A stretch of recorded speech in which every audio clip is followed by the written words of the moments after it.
We've been learning a lot about sustainable forestry management. And we're here at the World Forestry Center in Portland, Oregon, to find out what they're doing to encourage each and every one of us to be more conscious about our forests. Let's go and have a look. Let's go check this out.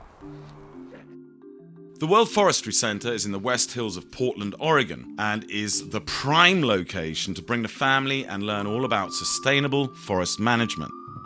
The 20,000 square foot Discovery Museum showcases forests of the Pacific Northwest, as well as forests from around the world. It's here at the World Forestry Center that Don finally met up with the museum's executive director, Gary Hartshorn, who is considered to be a world expert on sustainable forest management. So what's our future look like in the 21st century when it comes to sustainable forestry practice? Well, there are about 18 million square kilometers of tropical forests still existing. That's about 3 times the size of the United States. Several of these countries sharing the Amazon basin have 50 to 60, 65% of their country still in forests. So we still have a chance to save those tropical forests. This beautiful green giant started its life as a tiny little thing like this back in 1323, which makes it about 670 odd years old. Now, traditionally speaking, you look at something like this and you think old growth forest.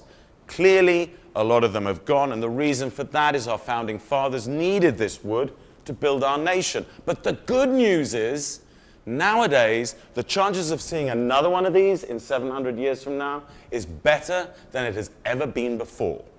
The other fascinating thing is that there's hope because tropical forests, tropical trees in particular, grow so fast that they can rebuild the forest in a matter of decades. Countries that have had very serious deforestation are rebuilding those tropical forests. Going left, going left. Little to the left. Okay. Little to the left. Land this, baby. Land it. Land it. Land it. Nice and easy. Nice and easy. Oh, man. Andrew, this is high-tech equipment in the logging industry right now. Yeah. And it is designed to save the forest. Can you imagine this? It cuts the trees, strips the limbs, cuts them to length, lifts them up. They don't drag it through the forest. They don't destroy the landscape.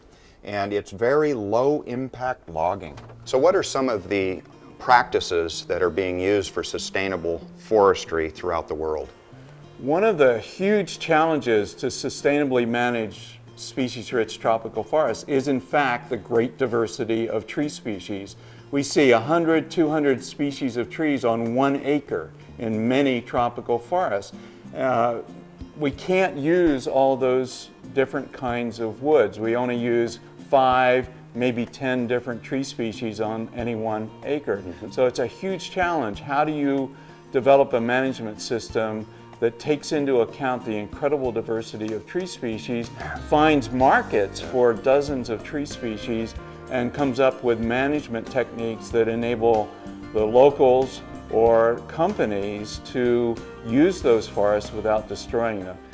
Andrew, we learned that sustainable forestry practice includes the streams for fish and other wildlife as well. Right, it's all interconnected. The trees need a healthy environment, and that includes the fish and all the little critters around the place. So the whole thing, Circle of life. circle Circle of life.